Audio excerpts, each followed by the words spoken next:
Hi hello ಎಲ್ರಿಗೂ ನಮಸ್ಕಾರ. ಶಾಂತಿ cooking and health ಟಿಪ್ಸ್ಗೆ ಸ್ವಾಗತ. ನಿಮಗೇನಾದರೂ ತಲೆ ಕೂದಲು ತುಂಬ ತೆಳುವಾಗಿದೆ ಅಥವಾ ಕೂದಲು ಉದುರ್ತಾ ಇದೆ, ಹಾಗೆ ಹೊಟ್ಟೆ ಏನಾದರೂ ಜಾಸ್ತಿ ಇದೆ ಅಂತ ಅಂದರೆ ಈ ಹೇರ್ ಆಯಿಲನ್ನು ನೀವು ತಲೆಗೆ ವಾರದಲ್ಲಿ 2 ಬಾರಿ ಹಚ್ಚಿ ಸ್ನಾನ ಮಾಡೋದ್ರಿಂದ ಇದೆಲ್ಲ ಸಮಸ್ಯೆನ ಖಂಡಿತವಾಗಿಯೂ ತಡೆಗಟ್ಟಬಹುದು. ಹಾಗೆ ಈ ಅದ್ಭುತವಾದ ಹೇರ್ ಆಯಿಲನ್ನು ಯಾವುದೇ ಖರ್ಚಿಲ್ಲದೆ ಮನೆಯಲ್ಲೇ ಇರುವ ಸಾಮಗ್ರಿಗಳನ್ನು ಯೂಸ್ ಮಾಡಿ ಹೇಗೆ ಮಾಡ್ಕೊಳ್ಳೋದು ಅಂತ ತೋರಿಸ್ಕೊಡ್ತಾ ಇದ್ದೀನಿ. ಬನ್ನಿ ಹಾಗಿದ್ರೆ ಇದನ್ನ ಹೇಗೆ ಮಾಡೋದು ಅಂತ ನೋಡೋಣ.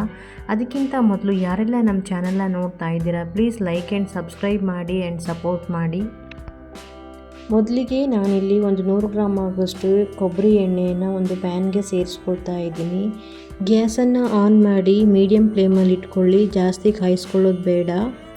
ತೆಂಗಿನ ಎಣ್ಣೆನ ಸೇರಿಸ್ಕೊಂಡ ನಂತರ ಜಾಸ್ತಿ ಕಾಯೋಕ್ಕೆ ಬಿಡಬಾರ್ದು. ತಣ್ಣಗಿರುವಾಗಲೇ ಇದಕ್ಕೆ ಕರಿಬೇವಿನ ಸೊಪ್ಪು, ಮೆಂತ್ಯಕಾಳು, ಈರುಳ್ಳಿ ಹಾಗೂ ಕಟ್ ಮಾಡಿ ಇಟ್ಕೊಂಡಿರುವಂತಹ ಆಲೂವೆರಾನ ಸೇರಿಸ್ಕೊಳ್ತಾ ಇದ್ದೀನಿ. ನಿಮ್ಮ ಹತ್ರ ಆಲೂವೆರಾ ಇಲ್ಲ ಅಂತಂದರೆ ನೀವು ಆಲೂವೆರಾ ಜೆಲ್ ಸಹಿತ ಯೂಸ್ ಮಾಡ್ಬೋದು. ನಾನಿಲ್ಲಿ ಕೆಂಪು ದಾಸವಾಳದ ಎಲೆ ಮತ್ತು ಕೆಂಪು ದಾಸವಾಳ ಹೂವನ್ನು ತಗೊಂಡಿದ್ದೀನಿ. ನೀವು ಬೇಕಿದ್ರೆ ಯಾವುದೇ ದಾಸವಾಳದ ಗಿಡದ ಎಲೆನಾದರೂ ಸೇರಿಸ್ಕೊಳ್ಬೋದು. ದಾಸವಾಳದ ಎಲೆ ಆದರೆ ಆಯಿತು. ಇದನ್ನೆಲ್ಲನೂ ಸೇರಿಸ್ಕೊಂಡು ಗ್ಯಾಸನ್ನು ಮೀಡಿಯಮ್ ಫ್ಲೇಮಲ್ಲಿ ಇಟ್ಬಿಟ್ಟು ಸಣ್ಣ ಉರಿಲಿ ಇದನ್ನು ಕಾಯಿಸ್ಕೊಳ್ಬೇಕು. ಯಾವುದೇ ಕಾರಣಕ್ಕೂ ಗ್ಯಾಸನ್ನು ಹೈ ಫ್ಲೇಮಲ್ಲಿ ಇಟ್ಕೊಳ್ಳೋಕೆ ಹೋಗಬೇಡಿ. ಯಾಕಂತಂದರೆ ನಾವು ಸೇರಿಸ್ಕೊಂಡಿರುವಂತಹ ಸಾಮಗ್ರಿಗಳೆಲ್ಲ ಒಂದೇ ಸಮಕ್ಕೆ ಸೀದೋಗಿಬಿಡುತ್ತೆ. ಅದಕ್ಕೋಸ್ಕರ ಗ್ಯಾಸನ್ನು ಸಣ್ಣ ಉರಿಲಿ ಇಟ್ಕೊಂಡ್ರೆ ಮಾತ್ರ ನಾವು ತಗೊಂಡಿರುವಂತಹ ಸಾಮಗ್ರಿಗಳೆಲ್ಲ ಅದರಲ್ಲಿರುವ ಪೌಷ್ಟಿಕಾಂಶಗಳನ್ನೆಲ್ಲ ಎಣ್ಣೆಯಲ್ಲಿ ಬಿಟ್ಕೊಳ್ಳುತ್ತೆ. ಕರಿಬೇವಿನ ಸೊಪ್ಪು ಅಥವಾ ಒಗ್ಗರಣೆ ಸೊಪ್ಪು ಅಂತ ನಾವೇನು ಕರಿತೀವಿ, ಅದು ಎಷ್ಟು ಆ ಕೂದಲಿನ ಆರೋಗ್ಯಕ್ಕೆ ಒಳ್ಳೆಯದಂತ ಹೇಳಿ ನಿಮಗೆ ಗೊತ್ತಿದೆ.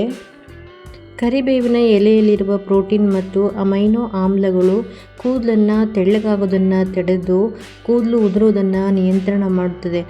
ಹಾಗೆ ಈ ಹೇರ್ ಆಯಿಲನ್ನು ನಾವು ತಲೆ ಸ್ನಾನ ಮಾಡುವಾಗ ಕನಿಷ್ಠ 2 ಗಂಟೆ ಮೊದಲು ತಲೆಗೆ ಹಚ್ಚಿ ಮಸಾಜ್ ಮಾಡಿಕೊಳ್ಳೋದ್ರಿಂದ ನೆತ್ತಿಯ ಮೇಲಿನ ರಕ್ತ ಪರಿಚಲನೆಯನ್ನು ಸುಧಾರಿಸಿ ಕೂದಲು ದಟ್ಟವಾಗಿ ಬೆಳೆಯಲು ಸಹಾಯ ಮಾಡುತ್ತದೆ.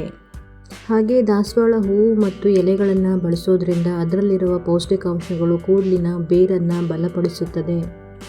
ಇನ್ನು ಆಲೂವೆರಾವನ್ನು ನಾವು ಈ ರೀತಿಯಾಗಿ ಎಣ್ಣೆಯಲ್ಲಿ ಕುದಿಸಿ ಸಹಿತ ಯೂಸ್ ಮಾಡ್ಬೋದು. ಇಲ್ಲ ಅಂತಂದರೆ ಆಲೂವೆರಾ ಜೆಲ್ಲನ್ನು ತಲೆ ಸ್ನಾನ ಮಾಡೋಕ್ಕಿಂತ ಕನಿಷ್ಠ ಒಂದು ಅರ್ಧ ಗಂಟೆ ಮೊದಲು ತಲೆಗೆ ಚೆನ್ನಾಗಿ ಮಸಾಜ್ ಮಾಡಿ ಕೂಡ ನಾವು ಅದನ್ನು ಉಪಯೋಗ ಮಾಡ್ಬೋದು. ಹಾಗೆ ಆಲೂವೆರಾ ಜೆಲ್ಲನ್ನು ವಾರದಲ್ಲಿ 2 ಸಾರಿ ತಲೆಗೆ ಹಚ್ಚಿ ಅಪ್ಲೈ ಮಾಡ್ತಾ ಬಂದರೆ ಕೂದಲು ತುಂಬ ಮೃದುವಾಗಿ ಮತ್ತು ತುಂಬ ಹೊಳಪಾಗಿ ಕಾಣುತ್ತೆ. ಹಾಗೆ ತುಂಬ ಚೆನ್ನಾಗಿ ಬೆಳೆಯಲು ಸಹಿತ ಸಹಾಯ ಮಾಡುತ್ತೆ. ಮೆಂತ್ಯಕಾಳು ಸಹಿತ ಸಾಕಷ್ಟು ಪೌಷ್ಟಿಕಾಂಶಗಳನ್ನು ಹೊಂದಿದೆ. ಇದರಲ್ಲಿರುವ ಪ್ರೋಟೀನ್ ಮತ್ತು ನಿಕೋಟಿನಿಕ್ ಆಮ್ಲವು ಕೂದಲನ್ನು ಉದುರುವುದನ್ನು ತಡೆಗಟ್ಟುತ್ತದೆ. ಹಾಗೆ ಇದೆಲ್ಲ ಸಾಮಗ್ರಿಗಳ ಜೊತೆಗೆ ನೀವು ಬೇಕು ಅಂತಂದರೆ ಕಪ್ಪು ಎಳ್ಳನ್ನು ಸಹಿತ ಸೇರಿಸ್ಕೊಳ್ಬೋದು. ಅದು ಕೂಡ ಕೂದಲಿಗೆ ತುಂಬ ಒಳ್ಳೆಯದು. ನೋಡಿ, ಇವಾಗ 10 ನಿಮಿಷ ನಾನು ಇದನ್ನು ಚೆನ್ನಾಗಿ ಸಣ್ಣ ಉರಿಲಿ ಕುದಿಸ್ಕೊಂಡಿದ್ದೀನಿ. 10 ನಿಮಿಷ ಆದ ನಂತರ ಇದೆಲ್ಲ ಕಲರೆಲ್ಲ ಚೇಂಜ್ ಆಗ್ತಾಯಿದೆ, ಕಂದು ಬಣ್ಣಕ್ಕೆ ಕನ್ವರ್ಟ್ ಆಗ್ತಾ ಇದೆ. ಈ ಕಲರ್ ಬಂದ ನಂತರ ನಾನು ಗ್ಯಾಸನ್ನು ಆಫ್ ಮಾಡ್ಕೊಳ್ತಾ ಇದ್ದೀನಿ. ತುಂಬ ಹೊತ್ತು ಎಣ್ಣೆನ ಕುದಿಸ್ಬೇಕು ಅಂತೇನಿಲ್ಲ, ಒಂದು 10 ನಿಮಿಷ ಎಣ್ಣೆನ ಚೆನ್ನಾಗಿ ಸಣ್ಣ ಉರಿಲೇ ಕುದಿಸ್ಕೊಂಡ್ರೆ ಸಾಕು. ನಂತರ ಇದನ್ನು ಪೂರ್ತಿಯಾಗಿ ತಣ್ಣಗಾಗಲು ಬಿಡ್ತಾ ಇದ್ದೀನಿ. ಕಂಪ್ಲೀಟಾಗಿ ತಣ್ಣಗಾದ ನಂತರ ಒಂದು ಜರಡಿ ಮೂಲಕ ನಾನು ಇದನ್ನು ಗಾಳಿಸ್ಕೊಳ್ತಾ ಇದ್ದೀನಿ. ನೋಡಿದ್ರಲ್ವಾ, ಕೂದಲು ಬೆಳವಣಿಗೆಗೆ ಮತ್ತು ಕೂದಲು ಉದುರೋದನ್ನು ತಡೆಯಲು ಹಾಗೆ ಹೊಟ್ಟನ್ನು ನಿವಾರಣೆ ಮಾಡಲು ಒಂದು ಮನೆಯಲ್ಲಿ ಸಿಂಪಲ್ಲಾಗಿ ಹೇರ್ ಆಯಿಲನ್ನು ಹೇಗೆ ರೆಡಿ ಮಾಡೋದು ಅಂತ ಹೇಳಿ. ಈ ಹೇರ್ ಆಯಿಲನ್ನು ನಾವು ತಿಂಗಳಾನುಗಟ್ಟಲೆ ಇಟ್ಟು ಯೂಸ್ ಮಾಡ್ಬೋದು.